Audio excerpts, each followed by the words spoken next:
오늘 새벽에 주시는 하나님 말씀을 우리가 함께 받겠습니다. 오늘은 예레미야 32장 26절에서 30절까지 말씀을 함께 받겠습니다. 26절에서 30절까지 말씀 우리 한 절씩 말씀을 교독하도록 하겠습니다. 26절 그때에 여호와의 말씀이 예레미야에게 임하여 이르시되 나는 여호와요 모든 육체의 하나님이라 내가 할 수 없는 일이 있겠느냐. 그러므로 여호와께서 이와 같이 말씀하시니라. 보라, 내가 이 성을 갈대아인의 손과 바벨론의 느부갓네살 왕의 손에 넘길 것인즉 그가 차지할 것이라. 이 성을 치는 갈대아인이 와서 이 성읍에 불을 놓아 성과 집 곧 그 지붕에서 바알에게 분향하며 다른 신들에게 전제를 드려 나를 경록케 한 집들을 사르리니. 30절 같이 읽겠습니다. 이는 이스라엘 자손과 유다 자손이 예로부터 내 눈앞에 악을 행하였을 뿐이라. 이스라엘 자손은 그의 손으로 만든 것을 가지고 나를 경노하게 한 것뿐이니라.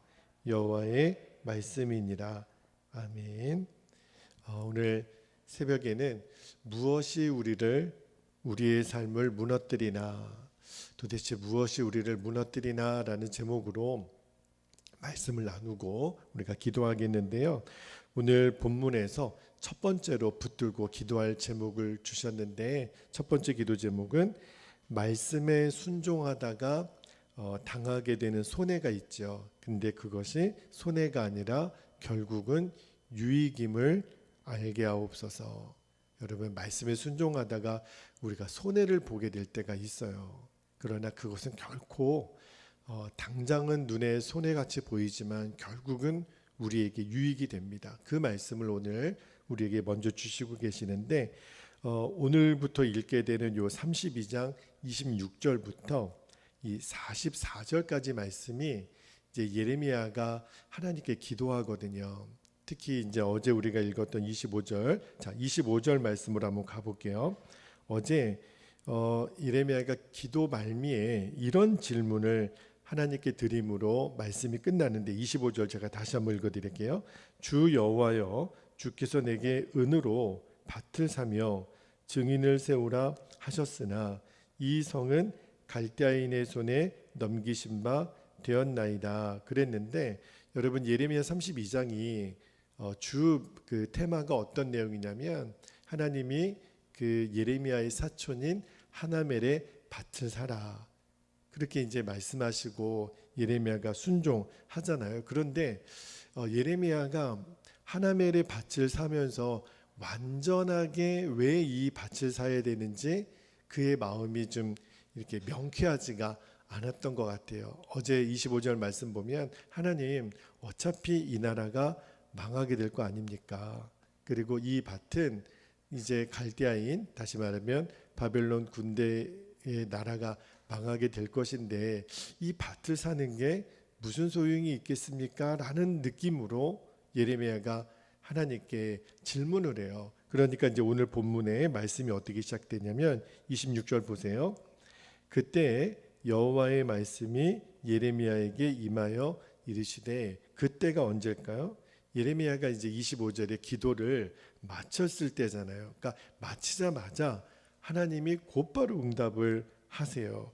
그러면서 예레미야에게, 예레미야야 내가 너에게 응답하니 이제 이 응답으로 확신을 삼고 너의 사명을 감당하여라. 그런 마음으로 하나님이 예레미야에게 응답하시면서, 자 27절로 들어가 볼게요. 하나님이 이렇게 말씀을 하세요. 27절 나는 여호와요 모든 육체의 하나님이라 내가 할 수 없는 일이 있겠느냐. 그러니까 모든 일을 다 하실 수 있다라는 말이죠. 요 27절 하나님 말씀의 응답은 17절 말씀을 한번 볼게요.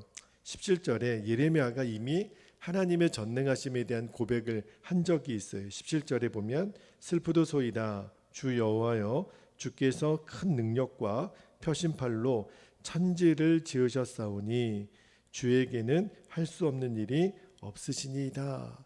그렇게 이제 예레미야가 기도했거든요. 그러니까 하나님이 27절에 예레미야가 기도했던 내용을 한 번 더 확인시켜 주시는 거예요. 예레미야, 너 그렇게 기도했잖아. 하나님은 나 여호와는 할 수 없는 일이 없다. 그러니까 모든 일을 할 수 있는 능력의 하나님이라고, 권능의 하나님이라고 너가 그렇게 고백했잖니. 그렇게 하나님의 예레미야의 기도를 확인시켜 주시는 거예요. 그러면서 이제 하나님이 오늘 본문에 보면 어떻게 응답을 하시냐면, 자 27절 말씀에 보면 뭐라고 시작하냐면 나는 여호와요, 이렇게 이제 말씀이 시작을 해요. 여러분, 아마도 예레미야의 마음에 왜 하나멜의 밭을 사서 어차피 나라가 망할 텐데 이게 도대체 무슨 의미가 있겠습니까? 머뭇머뭇거리고 있으니까 하나님이 예레미야에게 응답을 하면서 나는 여호와다. 여러분, 나는 여호와다라는 이름의 여호와, 이 고백, 이 표현을 하나님이 제일 먼저 언제 하셨냐면 모세가, 그죠? 모세가 내가 바로에게 가서 이제 이 백성을 출애굽시켜야 될 때 하나님 내가 뭐라고 말을 합니까? 그때 이제 하나님이 요 표현을 모세에게 말씀하셨어요. 나는 여호와라. 이게 무슨 말이냐면 I am who I am이라고, 나는 스스로 있는 자다. 그러니까 나는 여호와다라는 말은 하나님의 권능, 하나님의 절대 주권, 하나님의 완전하심을 나타내는 표현이거든요. 그러니까 이 말은 무슨 말이냐면 예레미야에 너가 하나멜의 밭을 사는 것은 나를 위한 일이 아니야. 다시 말하면 여러분, 하나님은 누구의 도움이 필요하신 존재가 아니라는 거예요. 너가 밭을 사든 사지 않든 그것은 나하고는 상관이 없어. 그러면 이제 예레미야가 더 궁금할 거잖아요. 그럼 하나님, 내가 사촌 하나멜의 밭을 왜 삽니까? 그래서 하나님이 이제 27절부터 쭉 응답하시기를, 왜 사는 거냐면 이제 너가 밭을 삼으로 지금은 비록 유다가 망하게 되겠지만 70년이 지나면 내가 너희들을 회복시킬 거야. 그 회복의 상징으로 예레미야에게 사촌 하나멜의 밭을 사게 하신 거잖아요. 그 증거 삼으시려고. 그리고 궁극적으로는 예레미야를 위한 것이기도 하죠. 만약에 인간적인 눈으로만 보면 예레미야가 그 밭을 사게 되는 일은 엄청난 손해를 보는 거 아니에요, 그죠? 어차피 전쟁이 날 건데 땅을 산들, 밭을 산들, 집을 산들 이런 거잖아요. 부도가 난 회사의 주식을 누가 사요? 망했는데, 나에게 돌아올 몫이 없는데. 당장은 이 하나님 말씀에 순종하는 것은 예레미야 입장에서 보면 엄청난 손해를 볼 것을 감수해야 돼요. 사람들이 다 저 사람 미쳤네, 그죠? 손해 볼 짓을 누가 해요? 우리도 그렇죠. 우리도 하나님 말씀에 순종하다 보면 세상 사람들이 우리를 손가락질할 때가 있어요. 아유, 미련한 사람들, 저렇게 살면 손해 볼 것인데, 저렇게 살면 망할 건데. 그러니까 당장은 하나님 말씀에 순종할 때 우리가 이러다가 이거 손해 보는 거 아니야? 내가 정말 괜한 짓 하는 거 아니야? 그런 느낌을 받을 때가 있잖아요. 오늘 본문의 예레미야가 그랬단 말이에요. 그런데 여러분, 장차 하나님의 역사는 유다가 회복되는 것이 하나님의 계획이었잖아요. 만약에 유다가 회복이 된다면 예레미야는 정말 수지 맞은 거죠. 얼마의 값을 치르고 그 하나멜의 밭을 샀는지는 모르겠지만 제 느낌으로는 하나멜은 빨리 밭을 처분하고 싶었다 그랬잖아요. 아마 헐값을 내놨을 것 같아요. 그러나 나중에 유다 땅이 회복되고 나면은, 그러면 예레미야는 그 땅을 정말 값어치 있게 쓸 수 있게 되지 않겠어요? 그래서 하나님의 그 명령은 궁극적으로는 예레미야를 위한 명령이기도 한 거죠. 여러분, 우리도 하나님 말씀에 순종하다 보면 하려고 하다 보면 당장은 이게 손해가 아닌가? 내가 이렇게 살면 육신적으로는 엄청 손해가 느껴지는 때가 있어요. 그러나 여러분 아셔야 돼요. 결국은 당장은 손해처럼 보이지만 결국은 우리에게 유익을 주십니다. 하나님은 절대로 하나님께 순종하는 자들에게 손해를 보게 하지 않으세요. 만약에 우리가 하나님 말씀을 순종하다가 이 땅에서는 심지어는 우리가 순교하게 되는 일을 만나게 될 수도 있을지도 몰라요. 그러면 사람들은 순교하는 사람들의 죽음을 보면 막 손가락질하고 그럴 거예요. 아유, 하나님 잘 믿는다고 하면서 저렇게 손해보고 죽기까지 했으니, 그죠? 몰라서 하는 소리예요. 저는 우리 베델교회 저의 전임 목사님은 이미 주님의 나라에 안식하고 계세요. 이 교회를 섬기다가 이제 암으로 투병하시다가 이제 주님께 먼저 부름을 받아서 늘 이 강대상 앞에서 기도하셨을 거 아니에요, 그죠? 그래서 늘 전임 목사님의 그런 기도가 어떤 기도를 들으셨을까, 그분의 어떤 죽으심에 대해서 제가 묵상을 자주 해요. 근데 그것을 하나님의 뜻과 계획을 정확히 모르는 사람은 아니 저렇게 이른 나이에 일찍 죽게 되는 일을 손해본 거 아니야, 그렇게 열심히 목회했는데 하나님 저렇게 데려가시면 그러면 손해본 거 아니야. 아마 정말 하나님의 뜻을 제대로 알지 못하는 사람은 그렇게 반응할 수 있어요. 그런 그들에게 예수님이 뭐라고 말씀하셨냐면, 자, 마태복음 19장 29절 말씀을 한번 볼게요. 예수님이 이렇게 말씀하세요. 또 내 이름을 위하여 집이나 형제나 자매나 부모나 자식이나 전토를 벌인 자마다 여러 배를 받고 또 영생을 상속하리라. 여러분, 주님의 나라에 우리 전임 고유이강 목사님은 얼마나 영광의 그 면류관을 쓰시고 주님의 품에 안겨 계시겠어요, 그죠? 하나님은 절대로 하나님의 순종하는 자녀들을 손해보게 안 하세요. 그리고 말씀을 묵상하다가 깨닫게 되는 것은 하나님 말씀에 순종하는 것은 손해는 있을 수 없습니다. 오히려 거꾸로 모든 하나님의 말씀에 순종하는 것은 거룩한 투자예요. 절대 손해보지 않아요.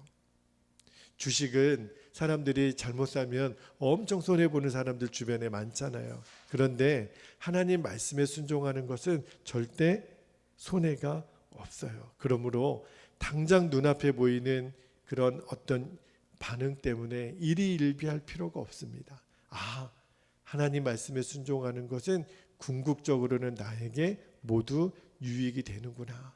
그것에 대해서 반드시 확신하고 오늘 하루도 순종함으로 승리하는 여러분 되시기를 축복합니다.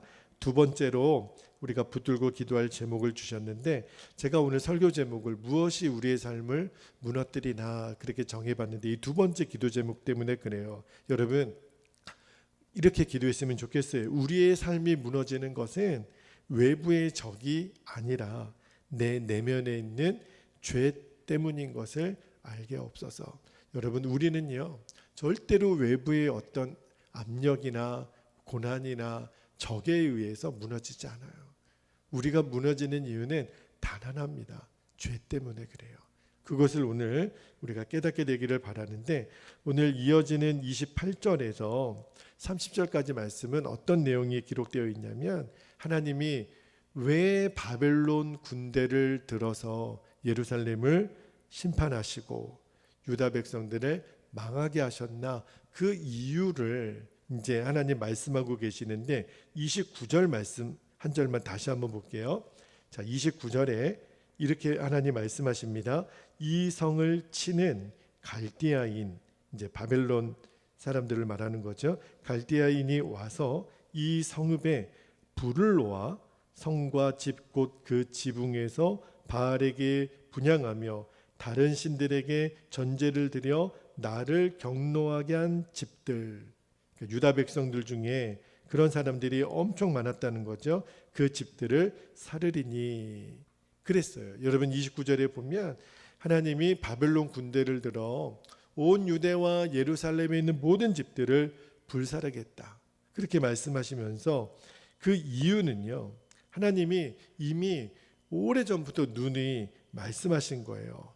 너희들이 자기들의 손으로 만든 것. 여러분, 자기들의 손으로 만든 것이라고 하는 것이 우상이거든요. 왜 우상을 설명할 때 자기들의 손으로 만든 것이라 그랬을까요? 우상은 인간이 만들어낸 허상이라는 거예요. 실제 존재하지 않는 그 대상을 인간의 손으로 만들어서 하나님처럼 경배했던 것, 그게 바로 우상이잖아요.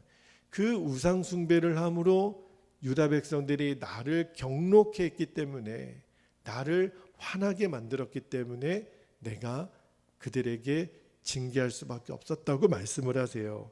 여러분, 이스라엘 백성들은 하나님으로부터 택함 받은 선민이거든요. 왜 하나님이 이스라엘 백성을 선택하셨을까요? 자, 이사야 43장 7절에 보면 하나님이 이스라엘 백성들을 선택한 이유를 이렇게 말씀하세요. 이사야 43장 7절에 내 이름으로 불려지는 모든 자, 곧 내가 내 영광을 위하여 창조한 자를 오게 하라. 내가 그를 지었고 그를 내가 만들었느니라. 여러분, 하나님이 이스라엘 백성들을 택하신 이유가 뭐예요?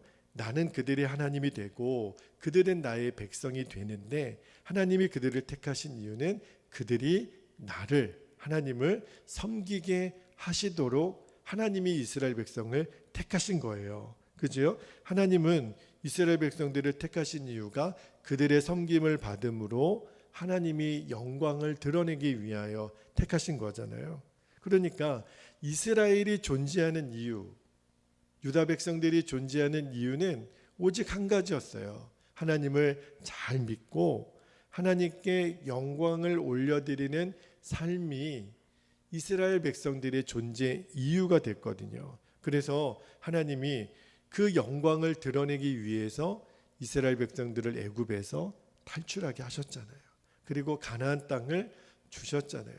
여러분, 우리는 성경을 읽을 때 큰 감동이 없는데 출애굽한 역사나 이스라엘 백성들이 가나안의 7족속, 철병거를 가졌던 7족속을 이길 수 있었던 것은 여러분 기적이에요. 저는 요즘 월드컵을 하잖아요. 지금 그 월드컵 시즌인데 전혀 이길 수 없는 나라가 그런 강국을 이기는 이변이 일어나는데 그거를 기적이라고 표현을 해요. 여러분, 기적은 그런 게 기적이 아니죠. 스포츠 경기에서 약한 팀이 강한 팀을 이기는 것이 기적이 아니라 진짜 기적은 출애굽 같은 기적이에요. 정말 있을 수가 없는 일이거든요. 가나안의 7족속을 그 오합지졸과 같은 이스라엘 백성들이 몰아낼 수 있다고요? 기적이에요. 다시 말하면 하나님이 역사하지 않으면 도무지 일어날 수 없는 일을 하나님이 행하신 거죠. 그게 기적이에요. 왜 그렇게 행하셨냐면 하나님의 영광을 드러내기 위해서. 온 천하에 너희들 봤지? 이스라엘은 내가 택한 나의 백성이야. 어느 누구라도 내 백성을 건들면 가만히 안 둬. 이렇게 하나님 말씀하신 거예요. 그런데 그랬던 그들이 가나안 땅에 들어가서 했던 일이 뭐냐면 자기들의 손으로 우상을 만들어요. 하나님께만 마땅히 영광을 돌려야 될 그들이 하나님 외에 거짓 것들을 만들어서 그것들을 하나님처럼 섬기는 우상 숭배를 하게 되므로 스스로 자기들의 존재 이유를 없애버렸어요.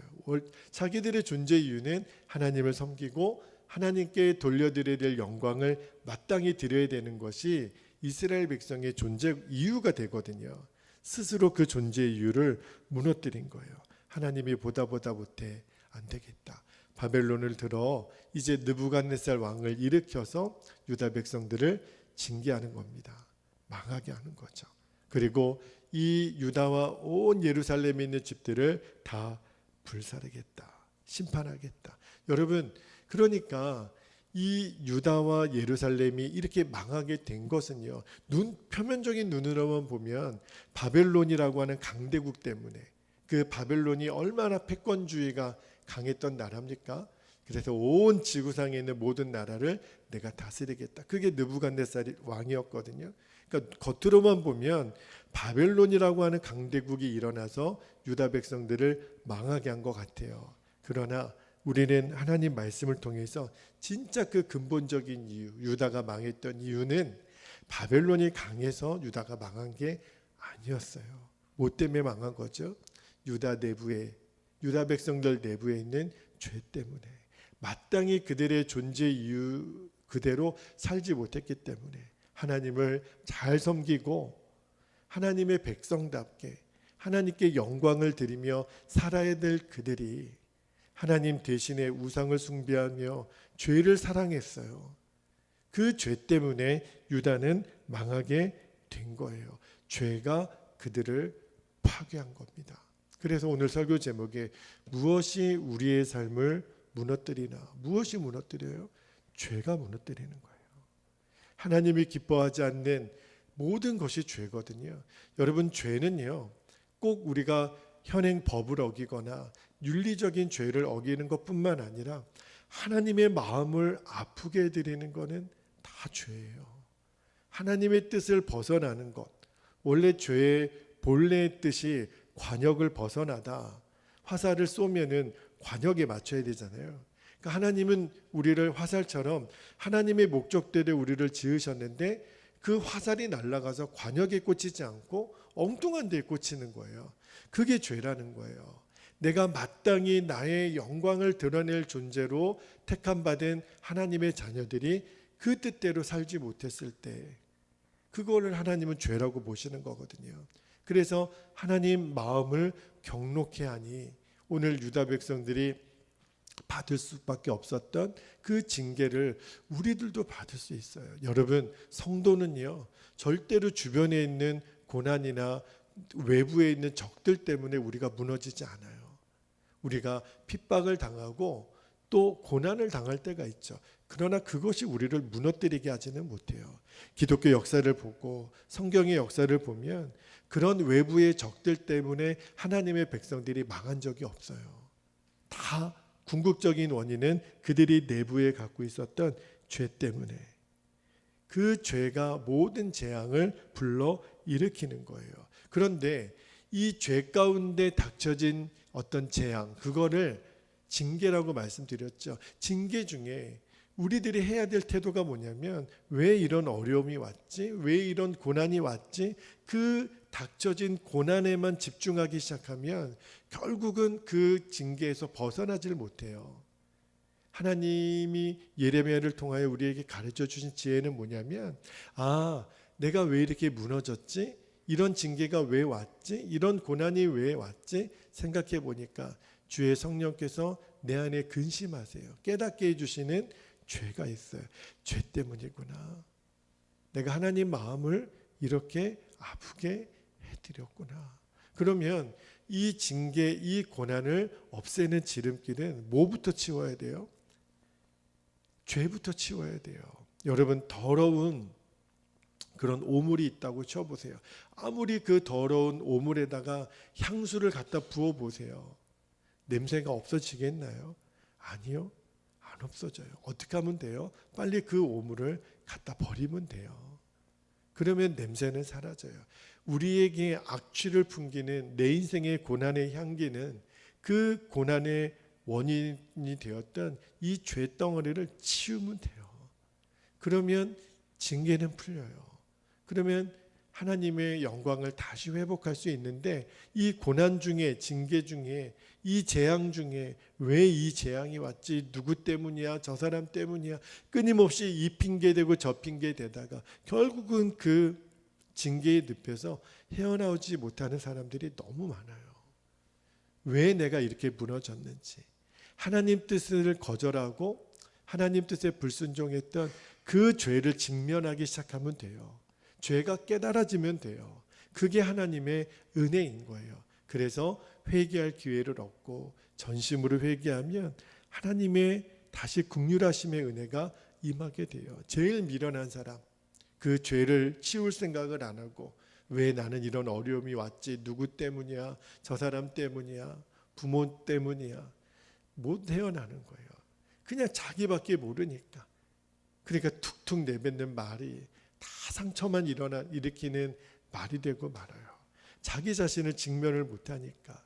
오늘 하나님이 저와 여러분에게도 뭔가 짚히게 하시는 그런 하나님이 기뻐하지 않는 죄가 눈꽃만큼이라도 깨달아진다면, 오늘 철저하게 하나님 나를 무너뜨렸던 이 죄를 치워버리는, 이 죄가 내 안에서 제거되는 하나님의 은혜가 임하게 되기를 주의 이름으로 축복합니다. 자, 이제 우리 함께 기도하겠습니다.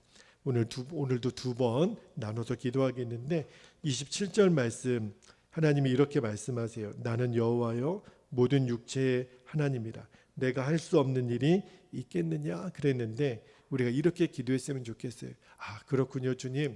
당장 이 밭을 사는 것이 손해처럼 보이지만 전능하신 하나님, 이것이 회복의 상징이고 결국은 나를 위한 것이었군요. 다시 말하면 주님, 말씀에 순종하다가 손해보는 것은 손해가 아니군요. 나에게 유익을 주시는 거군요. 그래서 우리가 그 유익함을 주시는 하나님의 그 명령을 우리가 기쁘게 순종하게 하여 주옵소서. 첫 번째 기도 제목 붙잡고 함께 기도하겠습니다. 할렐루야. 은혜가 많으신 아버지 하나님, 고맙고 감사합니다. 예레미야가 25절 말씀에 하나님, 어차피 망하게 될 유다 땅에 왜 밭을 사야 되는지 그렇게 하나님께 질문했을 때 오늘 주님이 응답하십니다. 예레미야야, 나는 여호와라. 내게 능히 하지 못할 일이 있겠느냐. 아버지 하나님, 전능하신 하나님, 권능이 많으신 하나님이 왜 이 일을 예레미야에게 명령하셨습니까? 나는 너희들을 반드시 회복시킬 전능하신 여호와 하나님이라 오늘 말씀하십니다. 그래서 그것을 표징 삼으시려고, 사인을 삼으시려고 아버지 하나님 예레미야에게 명령을 주셨던 것을 아버지 하나님 이제야 비로소 예레미야가 깨닫게 되고, 지금 내가 순종하는 것이 손해가 아니라 궁극적으로는 나에게 유익이 되는 것을 오늘 예레미야를 통하여 가르치신 하나님, 오늘 우리도 똑같습니다. 주님, 하나님 말씀에 순종하는 것이 당장은 손해보는 것 같고 내게 아버지 하나님 아무런 유익이 없는 것처럼 보이더라도 아버지 하나님, 우리가 당장의 결과가 아니라 이 일이 나에게 어떤 결과로 돌아오게 될지를 하나님, 내 미래를 내다볼 수 있는 눈을 열어주시고, 이것이 하나님의 계획이고 하나님이 완벽한 선을 이루시고 하나님 합력하여 선을 이루시는 하나님의 선하신 계획임을 우리로 하여금 알게 하여 주실 줄로 믿습니다. 그러므로 하나님, 지금 이 순종의 고난이 하나님 절대로 손해가 아니라 나에게 유익을 주는 것을 깨닫게 하여 주시옵소서. 그래서 하나님, 우리가 비겁하게 도망치는 자들이 아니라 끝까지 하나님 말씀에 담대하게 순종하는 자녀들로 우리가 서게 되기를 아버지 하나님 원합니다. 하나님, 우리가 낙심하지 않겠습니다. 선을 행하되 우리가 뒤돌아서지 않겠습니다. 포기하지 않겠습니다. 하나님의 때에 반드시 선을 이루시는 하나님을 신뢰합니다. 그 주님만을 바라보며 나아가겠습니다. 그렇게 역사하실 주님을 기대합니다. 감사합니다. 주님, 예수 그리스도의 이름으로 간절히 기도하옵나이다. 아멘. 우리가 두 번째로 기도하고 더 깊은 기도로 나아갈 수 있기를 바랍니다. 두 번째는 29절 마지막에 나를 경노하게 한 집들을 사르리니 그러셨어요. 여러분, 우리들의 삶이 무너지는 것은 절대로 외부의 적이 아닙니다. 바벨론이 우리를 무너뜨리는 거 아니에요. 우리를 무너뜨리는 것은 내 속에 숨어있는 죄 때문입니다. 그러므로 우리가 오늘 새벽에는 이 죄를 제거하는 기도를 드리기를 원해요. 주님, 내가 무너지는 것은 단 한 가지 이유, 죄 때문입니다. 죄는 모양이라도 버리게 하소서. 정말 눈꽃만큼이라도 내가 주 앞에 불순종한 것이 있으면 이 죄를 치워버리게 하여 주옵소서. 죄가 내 안에 역사하지 못하도록 나를 지켜주시옵소서. 우리 주님의 이름을 간절히 부르고 통성으로 기도하겠습니다. 주여. 할렐루야. 은혜가 많으신 하나님, 그렇습니다. 아버지 하나님, 성도가 무너지는 것은 절대로 아버지 하나님 외부의 고난이 아니라, 외부의 적이 아니라 궁극적으로는 내 내면에 숨어있는 그 죄 때문에 아버지 하나님 무너지게 됨을 하나님 오늘 너무너무 분명하게 말씀하여 주셨습니다. 아버지 하나님은 하나님의 백성들을 하나님을 섬기도록, 하나님 마땅히 드려야 될 영광을 하나님께 돌려드리도록 하나님이 구별하여 하나님은 그들의 하나님이 되고 이스라엘은 하나님의 백성이 된 것이 아버지 하나님의 계획이셨는데, 그들은 자기들의 손으로 만든 우상에게 절하며 그들을 하나님처럼 섬기게 된 어리석음을 저지르고 말았습니다. 그것이 하나님을 경록케 하여 아버지 하나님이 온 유다와 예루살렘을 불사르게 하셨던 일들을 바라보며 궁극적으로 성도가 무너지는 것이 바로 이 숨어있는 죄의 결과이고 죄의 열매였던 것을 아버지 하나님, 우리가 아버지 하나님 깨닫게 되기를 원합니다. 그러므로 하나님, 우리가 치워야 될 것은 지금 내 눈앞에 있는 어려움의 문제가 아니라 내 속에 숨어있는 죄를 갖다 버려야 합니다. 죄를 치워버려야 됩니다. 예수 그리스도의 보혈로 아버지 하나님, 주님의 이름으로 아버지 하나님, 내 죄를 고백하는 것입니다. 오늘도 우리에게 회개의 은혜가 임하게 되기를 원합니다.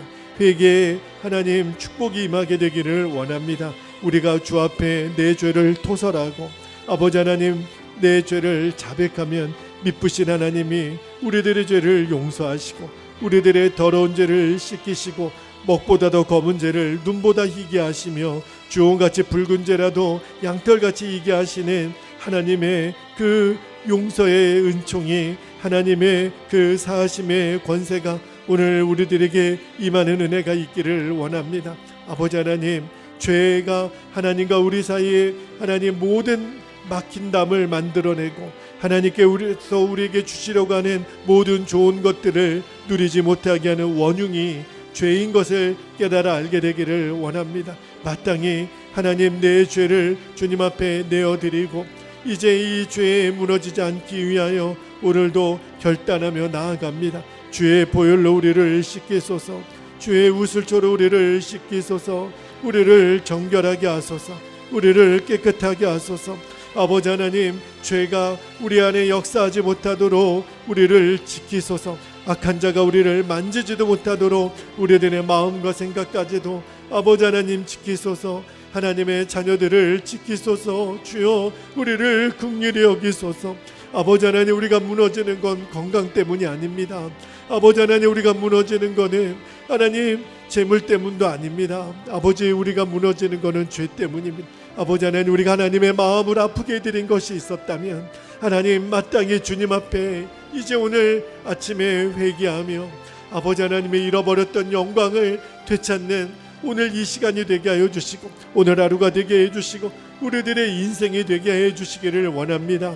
아버지 하나님, 하나님 말씀에 순종하는 것은 절대로 우리에게 손해가 아닙니다. 진짜 손해는 불순종입니다. 아버지 하나님, 진짜 억울한 일은 하나님 말씀대로 살지 못하고 세상만 쫓아 살다가 하나님 말씀에 불순종한 것이 가장 우리에게 손해입니다. 당장의 육신의 손해에 아버지 하나님의 영원한 하나님 그 영광을 하나님 받고 하나님 먹는 그러한 일이 없도록 아버지 하나님, 우리를 지켜주시고 깨닫게 해주시기를 원합니다. 하나님이 기뻐하시는 일이 무엇인지, 우리가 왜 불순종했는지, 내가 왜 이런 어려움이 왔는지 아버지 하나님, 우리가 보아야 될 것들을 보게 하시고 들어야 될 것들을 듣게 하여 주시기를 원합니다.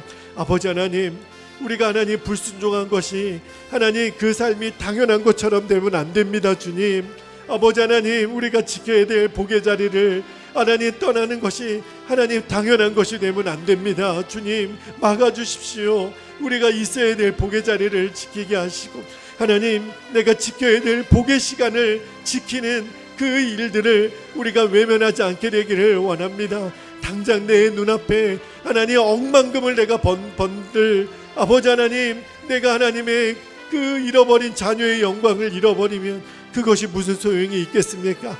아버지 하나님, 정말 우리가 붙들어야 될 것들을 붙들어야 됩니다. 안 그러면 우리는 다 죽습니다. 주님, 다 잃어버리고 맙니다. 아버지 하나님, 내 눈앞에 보이는 그 아버지 하나님 무가치한 것들에 어찌 하나님의 영광을 우리가 바꿀 수 있겠습니까? 아버지 하나님의 가치는 상대적인 거라고 했습니다. 진짜 중요한 것을 하나님 볼 수 있는 아버지 하나님 그 눈이 열려야만 하나님, 내가 지금 붙들고 있는 것, 나를 살리는 것이라고 생각했던 이것들이 얼마나 허망한 것들인지를 아버지 하나님, 우리가 지금 깨달아야 합니다. 지금 붙들어야 됩니다. 그래야 하나님, 우리가 하나님 말씀에 순종할 수 있는 담대함을 얻게 됩니다. 아버지 하나님, 용기를 얻게 됩니다. 아버지 하나님, 천만인이 나를 대적하더라도 하나님이 나를 위하시면 나는 그들을 두려워하지 않겠노라고 아버지 하나님 기도했던 시편의 기자처럼 아버지 하나님 오늘 우리가 그런 담대함을 누리게 되기를 원합니다. 우리는 오직 하나님 말씀이면 순종입니다. 하나님 내가 마땅히 있어야 될 거룩한 자리, 거룩한 시간 아버지 하나님 절대로 외면하지 않기를 원합니다. 아버지 하나님 정확하게 보게 되기를 원합니다. 하나님 안 그러면 우리는 너무너무 후회의 자리밖에는 남지는 않습니다. 아버지 하나님 이제 우리에게 아버지 하나님 정말 순종의 결단이 필요한 때입니다. 우리 사랑하는 우리 베델의 모든 성도들에게 그 은혜가 임하게 되기를 원합니다. 그 은혜가 누려지게 되기를 원합니다. 사랑하는 하나님, 하나님이 오늘 우리가 마땅히 하나님 걸어가야 될 이 순종의 길을 벗어나지 않도록 탈선하지 않도록 주님 이 믿음의 절도를 우리가 온전히 갈 수 있도록 주님 역사하여 주시옵소서. 그렇게 하나님 우리 성도들을 붙잡아 주시옵소서. 오 아버지 하나님 감사합니다. 오 주님 감사합니다. 오 하나님 감사합니다.